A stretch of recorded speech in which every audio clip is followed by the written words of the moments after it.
So let's get this next plank fitted. First thing I'm thinking to do is just pop off my little cleat here. And then what I like to do is just shuffle it up close to the next one, just have a look at how it fits.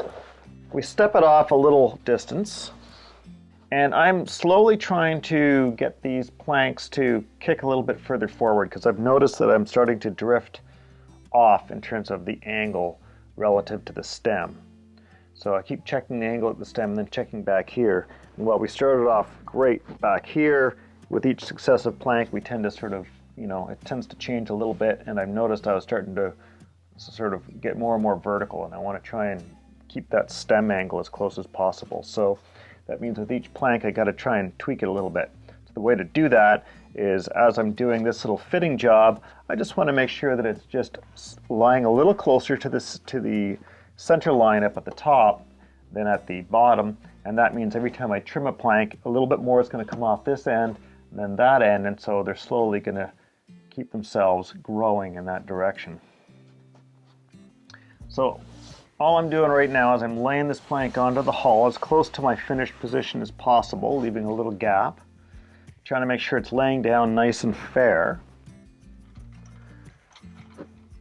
And I'm going to use one of these thumbtacks here through the staple hole up at the top to secure it in place. Give myself a reference line, so right here, there's a seam here, so I'll mark this one here. And basically when I'm done, this whole plank is going to shift this way, sort of square to the face of the gap. Then I'm taking dividers. I've got the pencil leg just a little bit shorter than the pointer leg. I set the distance at the widest point here, leaving just a whisker of a pencil line right where it's at its widest. Now the trick is I got to keep the orientation of the dividers the same throughout the length of the cut. And basically, in this case, I'm just going square to that other plank. So I just run it down, and the reason for making the pointer leg a little bit longer is just so that it rides inside the edge of that cut more easily. And that's all there is to it for marking. So that gives me a little bit of material that I need to take off each edge. So I'll take it over to my little bandsaw and I'll just zip off this little wedge up here, and same thing at the bottom, and then we're going to finish it up just by hand with a plane. In fact, there's so little there, it might not even be worth my while walking across the other side of the room for this small amount that's on here. And what I can do is just go at it with the plane. So let's try that.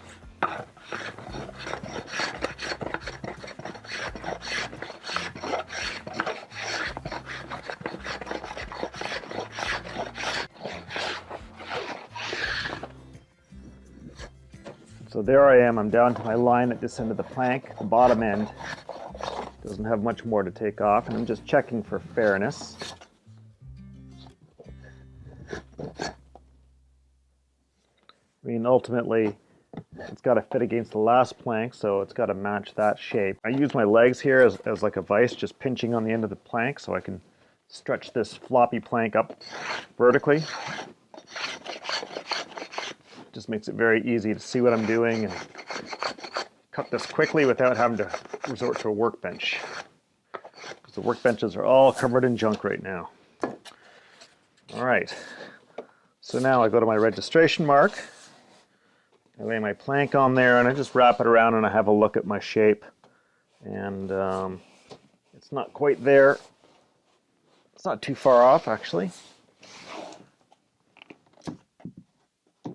So if I bring it up nice and tight at the bottom, and the main thing to worry about here, of course, is the seam through the portion that's going to show. If there's a little gap up here, it's not a big deal, but I'd like to have no gaps if I can. And of course, the important thing is also that you're conforming to the hull properly, because it's easy to sort of focus on just jamming those seams together without paying much attention to how it lays on the hull. We'll see, that's looking pretty darn good. And then there's a little bit of error in the fact that I'm not quite home because I haven't cut my end off yet.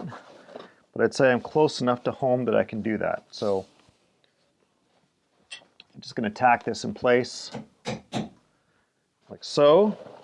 And now I am just going to trim that end off, and then we'll lay that into place and just make sure everything looks good.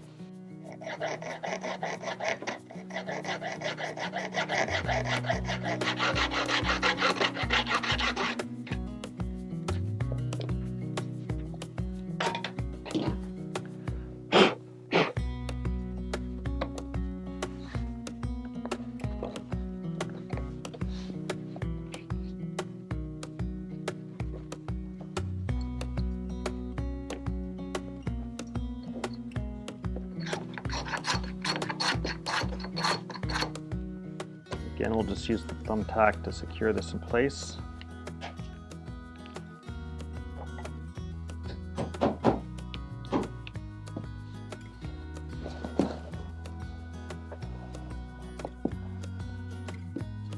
So the plank looks good, and then I just use another couple thumbtacks just to make sure it stays put.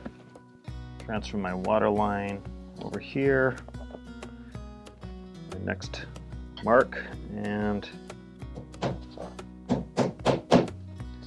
there we are. It's locked in, ready for glue. We'll add another tack up higher just to make sure it stays put there too.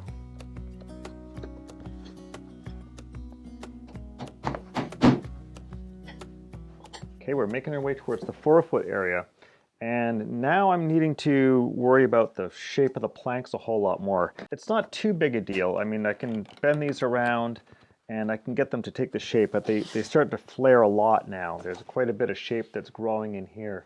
Up through this whole section, it's been fairly gentle. It doesn't look much different, but there's just enough hump here in this little turn at the keelson that it's getting a lot harder to get this shape to happen.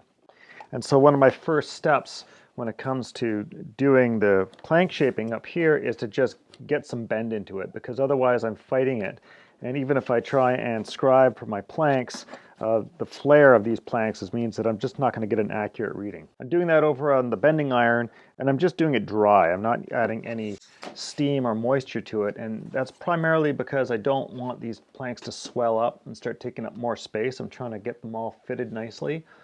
I've been sort of back and forth with using steam and not using steam, and I've decided rather than use steam and have to go through a separate fitting process after they've cooled, I'm just going to try and go dry. And it's been working okay because there's not a ton of shape here. So let's go over to the bending iron and we'll get a little bit of shape into this, and then we'll come back and look at dealing with it here. Okay, so over here on the bending iron, I've given myself just sort of a sketched in a line that represents the sort of the angle of the bend, and it's fairly steep. I don't have a ton of space here on the iron to work with, but for the most part, it's up in the near the end that I have to really worry about getting some shape into it. So mostly I'm concentrating there, and I could dampen this down.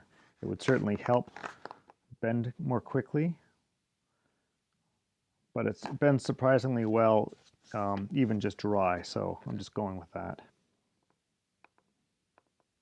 And so as I'm doing this, I'm trying to keep this angle kind of consistent.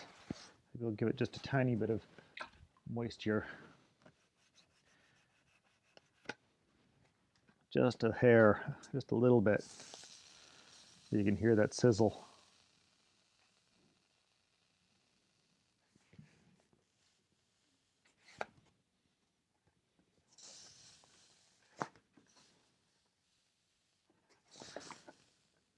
And as I move forward, I'm going to have to put more and more effort into the bending up of these areas because it's going to get to be quite a tight hook and another plank or two. So you can see already we've got a reasonable amount of bend. And now as I get back down here into the areas where it's mostly just flattish, I'm going to continue giving it a little bit of shape to it. And I was cutting these in pairs for a little while, but it's feeling like I'm getting closer and closer to a point where I've got to cut them individually, which is a little bit of a pain, but it's not too big a deal. It's probably faster to cut them individually than it is messing around with the efforts I got to do to gang them up. While the planks were going on flatter, see how much twist we got on there now? I think I'm almost ready. While the planks were going on flatter, it was an easy job to just slap them together, but as I got to put shape into them in order to just do the scribing, that becomes more and more impractical. And while I can bend these on the boat very easily, at least in the lower part of the hull, without any shape put into them ahead of time at all, it's during the fitting process that the more I'm fighting trying to push it down into shape, the harder it is to judge whether or not I'm getting my fit right. It's a juggling act. And in some cases where I need to bend them hard near the tip, I'm using my hammer here just so I don't burn my hand. Just a little bit more right around here.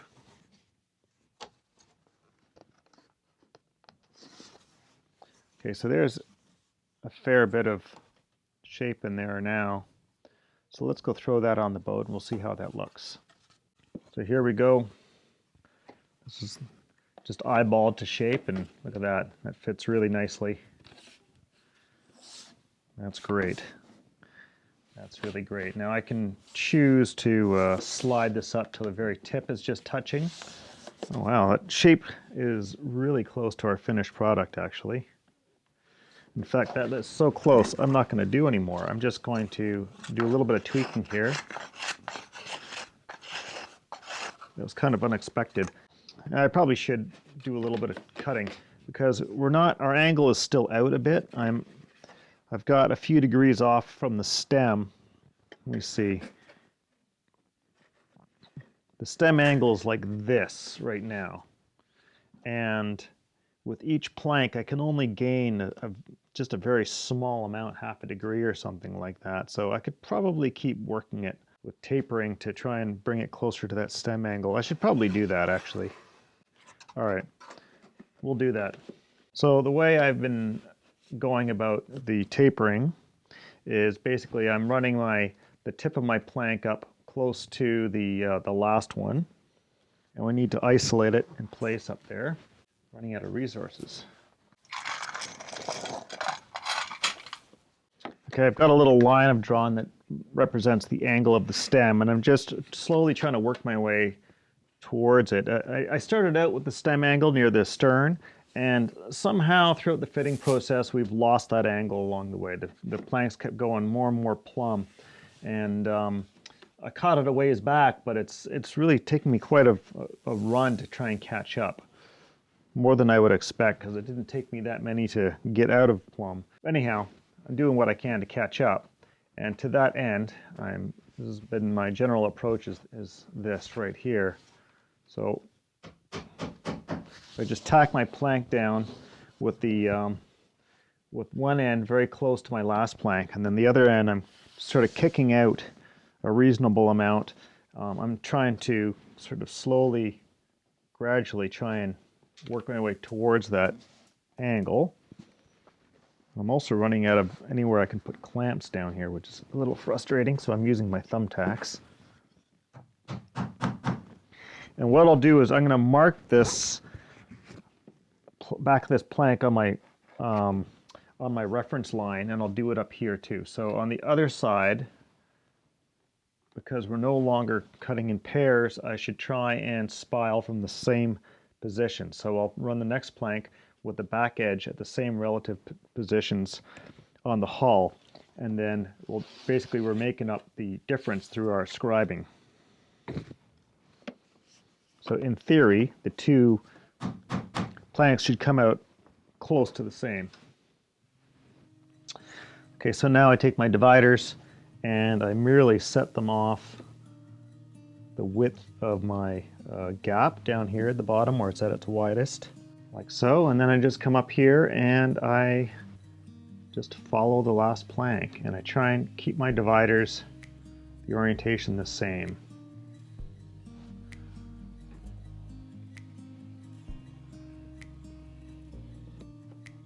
Just like that. And of course up here my plank runs a little bit tight, so I'll just have to eyeball this little last stretch in, but that's fine. Okay, so with that done, we'll pop this off, and I'll just go to the little bandsaw and we'll trim it off.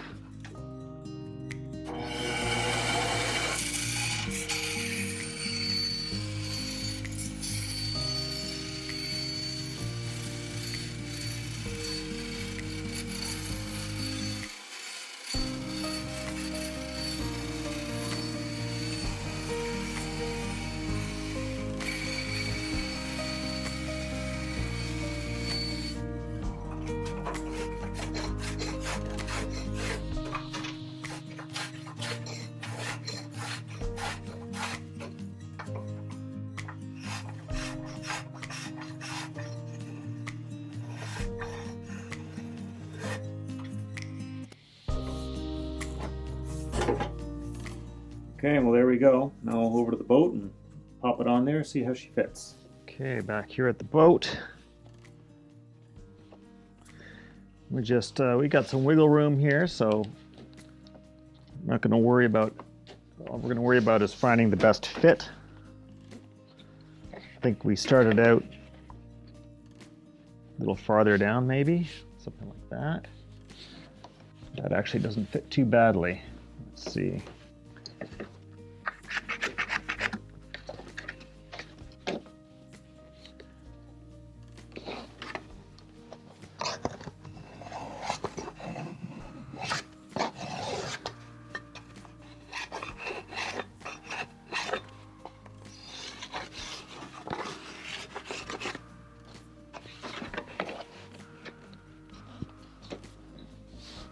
There's a point at which you need to commit to your final location for the purposes of getting the fit down, so you can't be jumping around all over the place.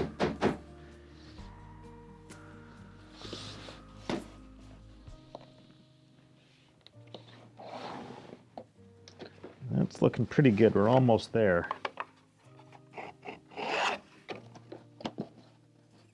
All right, that looks really good. So once I'm satisfied with my fit, everything looks good. Give myself a little registration mark here. And then I worry about fitting it up here at the center line. Do my best to kind of eyeball where that line is.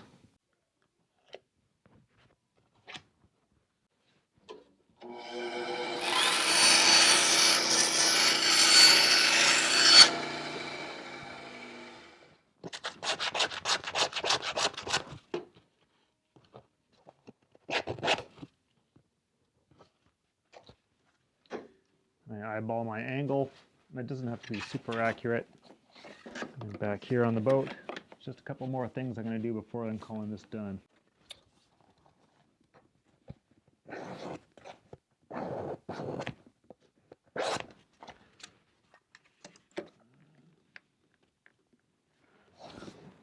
Okay, I just want to trim my bottom here a little bit. It's just so far off of the backing that it's getting hard to judge where it ought to go, and it's just something dangling around in space, getting in the way.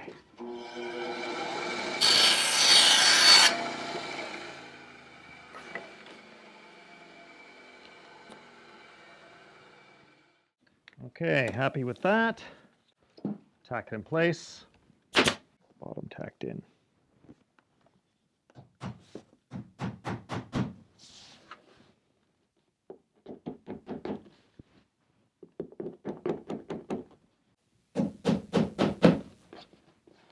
Okay. So I'm using a screw up here because I need something that I can use to very easily locate the plank after glue's covered everything, because all these lines that you're having on here, they tend to get kind of obscured, and you need to be able to sort of feel for a hole. So I'm just giving myself a shallow pilot hole that one of my little panhead screws will drop into, and I think I'll probably run along the shear and add one at the other end as well. And that way when I go to do my glue ups, I'll take off a batch of planking, coat it, and then I've got something that will tell me exactly where it used to be. Because one problem is creep. So you get one plank on, you try and juggle it to the line, it looks good, then you put the next one on and it looks good, but what you don't realize is you've been shoving that up like maybe a little higher, a little lower, just the tiniest little bit each time. And while you don't notice from one plank to the next, by the time you get 3 planks over, suddenly things aren't fitting so well, and that's what we're trying to avoid. So I'm just looking for the best ways of identifying where those spots are, and then every now and then I'm throwing in a pencil line like so, just to help remind myself where things were. And also, just the same, adding a few registration lines across the planking is a good thing.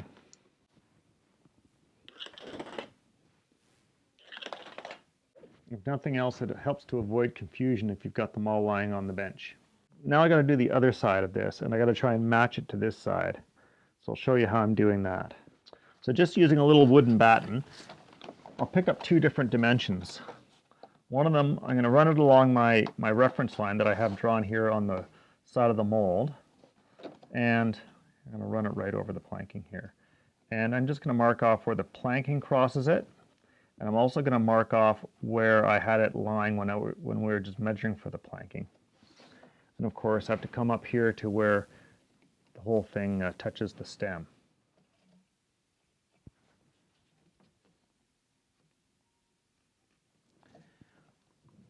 So over here on the other side, I do the reverse. So I first locate it here at the stem along my reference line, and then I'm going to transfer my two marks, my finished mark and my rough in mark. So I start out with the rough in mark, and then the finish mark is just sort of a check. Hopefully I'll hit that mark by the time I'm finished fitting my plank, and if not, I'll try and shave my plank back until I do meet it. So I basically got two elements that are going to help me try and get back to the two planks matching up. All right, I've got to the point where I have a bit of a traffic jam here. I've got a few more planks to bend, but they sort of need some encouragement in the way of clamping. So it's stopping me from moving forward. So what I think I need to do is get a bunch of gluing up happening, get at least a batch of it in this area glued up so that it frees up fastenings and things in here. And then I can move ahead with bending these little guys in and gluing them in place, because this next batch, they all need some steam, and I hit them with a super soft, which I haven't done on any of this other planking so far. I've managed to get away without it, but I was finding that this little bend is so extreme, and I've already cracked a couple planks trying to get these guys in here, so I decided I needed to take a step back. I've had them sort of sitting in a bag of super soft for the weekend. So one of the things I've been doing to try and facilitate gluing up more planks at once is putting some permanent fastening holes in ahead of time. So I'm going to be doing that at the shear as well, I think. And the idea here is that by using these, I'm going to avoid the problem of having these slowly marching forward or marching backward as I go through the glue up process, because every time you pull a bunch off, the chances of them going back into the exact same spot go way down. And so to try and combat that, I decided pre-drilled fastening holes is the best way to deal with it. So I'll just use a single pan head screw in at the top, another one in at the bottom, and hopefully that will allow me to get them all back in the same locations and get a nice tight fit when I'm done. That's been the challenge from the start, and I've been trying to figure out exactly the best way to go about it. And I don't know why I wasn't thinking about using the pan head screws, but I didn't. I was just going with stapling. So you can see the amount of twist and shape we got to put into those planks there. Fairly extreme. I'm just preparing this side for a glue up.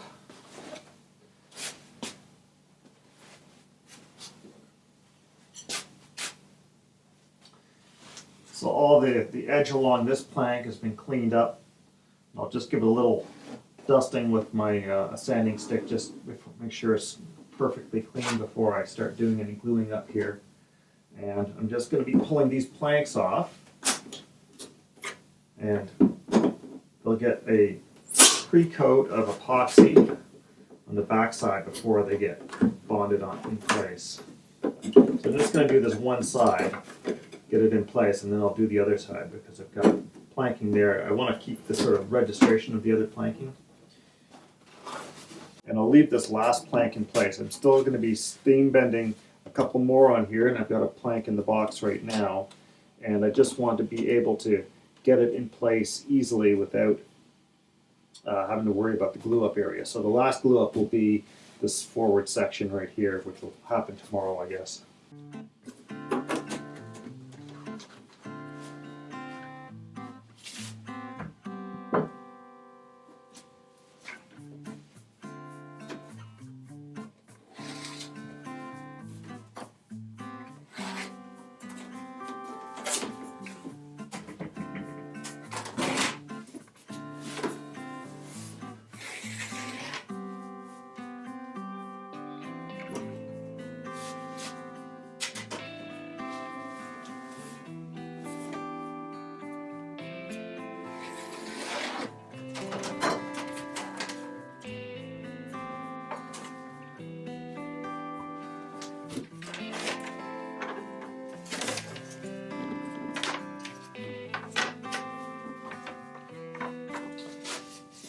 So I've left these thumbtacks in place partially because I just want to be able to use them to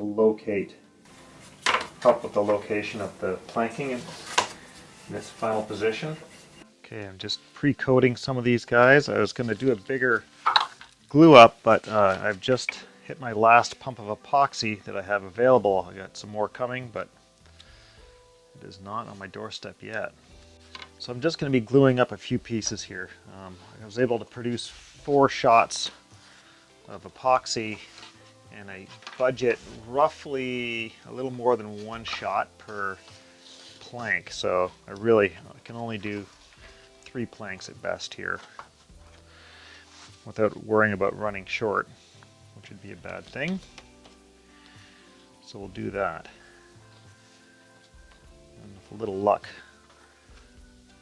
my package will show up a little bit later on and I can continue on with the rest of this. So what I'm using to spread the epoxy on here is sort of an interesting tool. So it's basically a rubber brush. You get them at art supplies. I don't even remember why I picked this up in the first place. I just thought it looked like it might be interesting for applying epoxy, and it's proven to work pretty good. Of course, it doesn't pick up and hold the material the way a bristle brush will, but at the same time it actually does a great job of squeegeeing it onto your surfaces, especially when they're oddball shapes. And when you're actually doing any glassing and stuff, I find it quite useful for wetting out cloth that comes around corners and things like that. And of course, there's no worries about brush hair falling out.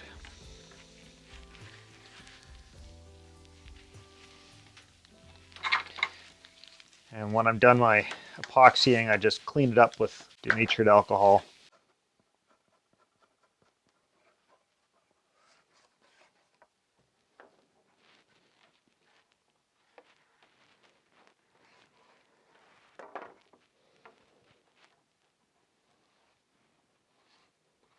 And now to add thickeners. So what I have here is sawdust that I collected from my dust collection system. My dust collector has basically got 3 stages of separation. There's the first drop bin that catches the major chips, there's a second bin that just catches fine dust, and then the finest dust makes its way through to where my filters are, and I've got these fine bags over my filters. And so this is basically dust I've just brushed off of those bags, and I could even collect the dust that made it through the bags, which would be even better. This is all the dust from processing the mahogany, and so basically I'm getting color matched wood filler out of this. Now I do like to use commercially produced wood flowers, and I used a West Systems filleting compound, their number 405. What I found is it's used to be a nice darkish mahogany color, and for some reason they've switched to a different supplier or whatever, and it's a much lighter color now. It really doesn't match mahoganies very well. So this, I'm going to be sort of partially mixing this with the 405 and some colloidal silica, creating my own customized blend for doing this particular glue up. So I'm just dropping it into this screen here just to make sure there's no chips that make it through, because it screws you up when you're smearing it down. Not that they're going to really interfere with the glue up too much, but it's annoying to see them there.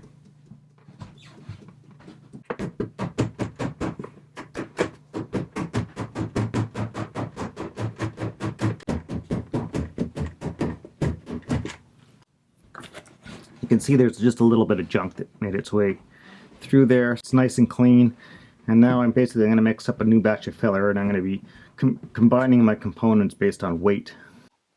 I've mixed up a blend of thickener that is a mixture of colloidal silica, or anti-sag, or some people call it micro balloons, and sawdust that I got from my dust extractor, which is a nice dark mahogany color, and then filleting blend, which is basically sawdust as well, but it just happens to be lighter in color.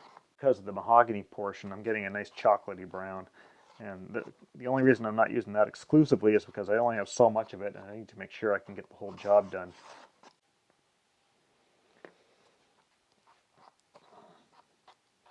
I pre-mix those about 1/3, 1/3, 1/3. But I'm finding I can sneak a little more of this wood flower in there without the color going out of whack. I mean, mostly it's just a small amount showing in the seams, but I want to try and keep it consistent. One thing that never really looks good is a lighter colored filler alongside darker woods. You know, it always looks better if the epoxy itself came in a little bit darker than the wood. Seams just always look a bit better that way. Okay, that's about the right consistency. I don't need it super thick. I want it thin enough that it travels out easily and thick enough that it sort of holds a bit of body.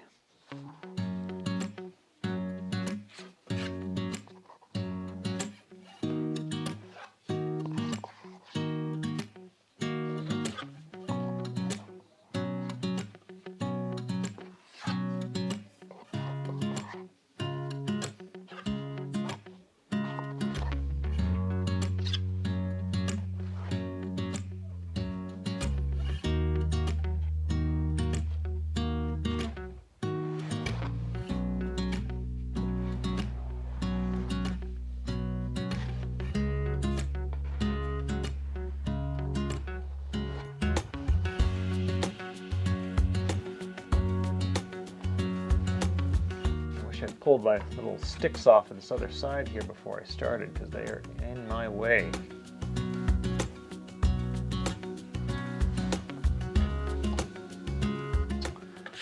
The most important thing for me is that we just have sort of an even coat of epoxy here that's not so heavy that it's going to be hard to flatten out the plank. Oh man! And that right there is why I always sweep the floor before doing a glue up.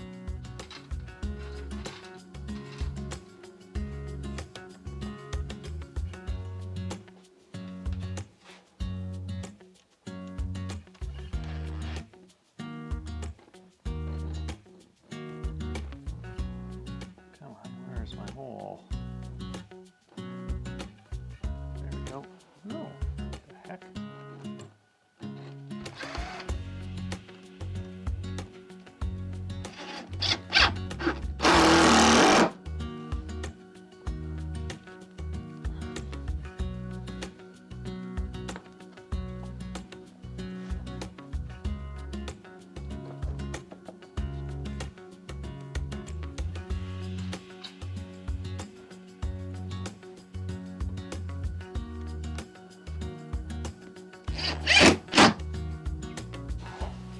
Okay, as soon as I got one plank on, I like to come along and just make sure that the edge of it is got a nice bead of epoxy on there.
Okay, that's as far as I can go.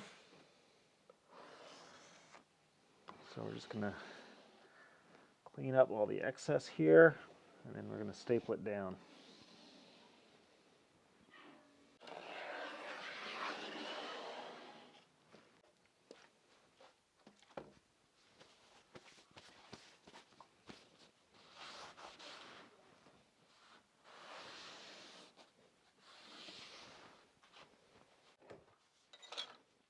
Below the waterline, I can staple anywhere I like, but above the waterline, I want to try and keep the planking as blemish-free as possible.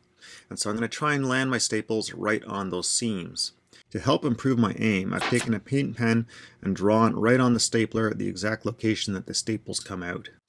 I've had a number of people suggest using plastic strapping to make these staples easier to remove, and I had thought about that initially, but I decided to use these sticks because they're going to bridge the planking between the seams and help apply pressure where I can't put staples. And from here on down, I'm into I can squeeze one more of these guys here, and now I'm into top sides, so I'll just use thumbtacks.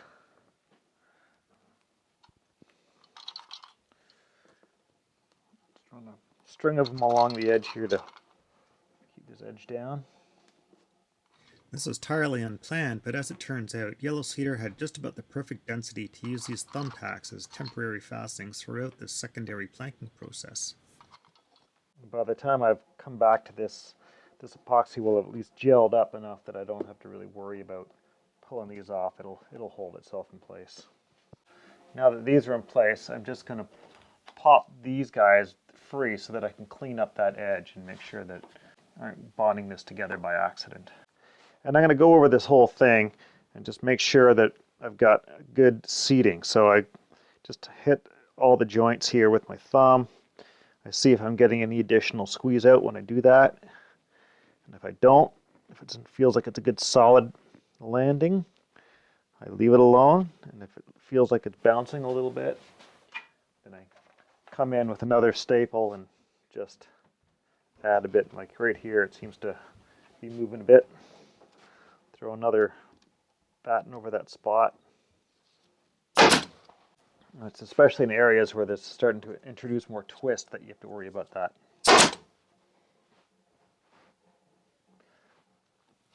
And down to my last plank. These last few planks have been very challenging to bend. I mean, look at the amount of shape in that thing. That's ridiculous. We got like a more than 90-degree bend we had to put into there. So now the challenge is, now that I've got this bent, to get it onto the boat without screwing up the job. I'm really working hard at trying to get a nice clean miter down this last little section that shows, but I'm having a very tough time of it. Part of the problem is that I can't really have both planks in place very easily to even see what I'm doing. I have to pull them off in order to, because the shape is so extreme, in order to fit this on, I can't have anything in the way. So I'm kind of taking a bit of a wild guess at exactly where I want the plank to lie. And it's not that wild a guess. I mean, I do have a line here, but the devil's always in the details. It's that last little thin pencil line width that you're trying to sneak up on to get a really clean, perfect fit. And I'm not getting that, definitely not. So I am just doing my best to get it as clean as I can. And I think what's going to happen here, if I don't like the results after I've got this all glued up, if that seam looks kind of ugly, I think I'll probably just cut a little channel right up the seam and inlay another piece of wood, and that will clean it up for me. Now, most annoyingly, is my planks almost came perfectly to the face of the stem, this last plank width, but not quite. It's out by just the tiniest bit, like 1/8 of an inch down at the bottom and nothing at the top. So I'm going to have to glue on just a little sliver of material, which is super annoying, but you do what you got to do. So part of the job is even just getting this one to lay down exactly right is required to get this one to fit properly. Okay, so my first job is just to find the spot where this fits best, which is right about here. Give myself a mark. And then I want to try and make sure that my seam looks good along between one plank and the next. And it's almost there. Just a tiny little sliver I'm going to take off. And I want to take off as little as possible because the more this thing has to move, the less this fit is going to be on the money.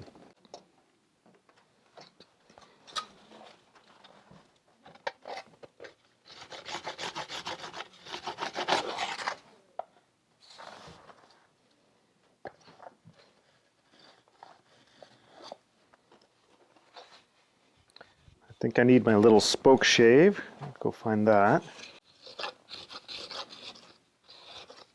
There's so much shape going on here, I can barely even use a plane on this.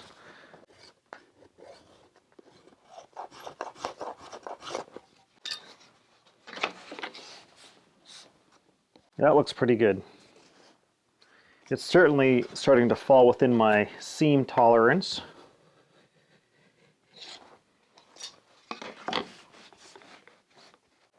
Okay, I think that's about as close as I dare. So, next job is to just try and isolate this plank in place. I think we're going to sacrifice a little nail hole on here.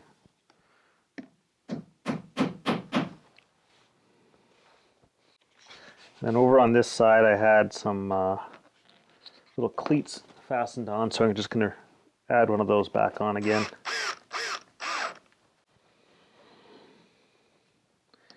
Now to draw in our seam. Making sure pencils are sharp, of course.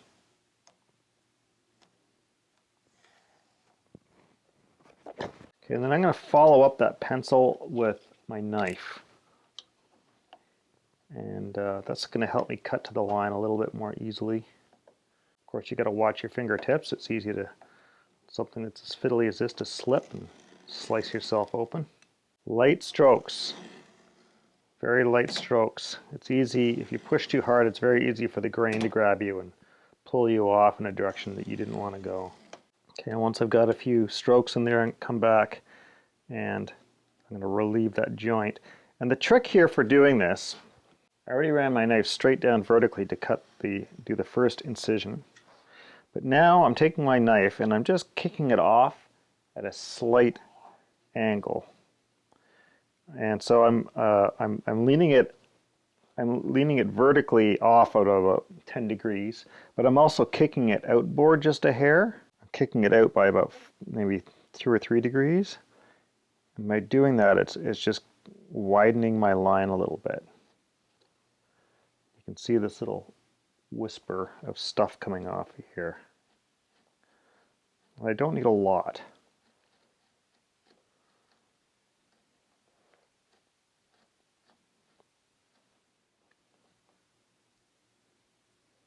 See, just that little amount right there.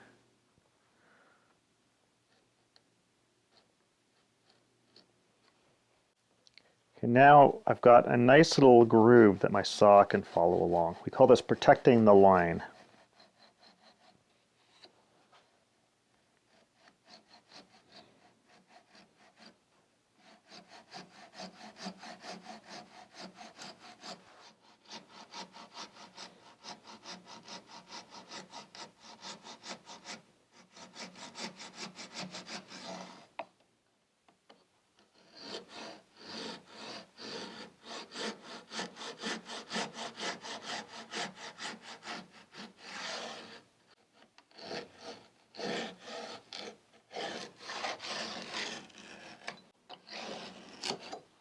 There we go.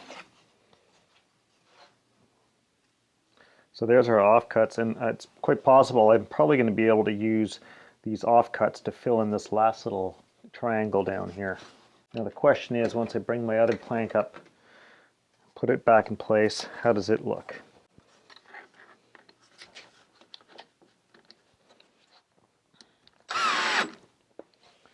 Pop that one in.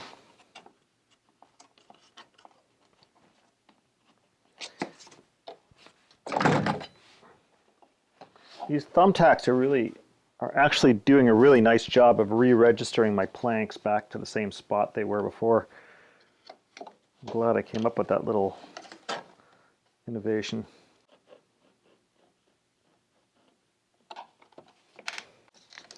Well, it's not terrible. It's not, I mean, it's not, there's a little gap there.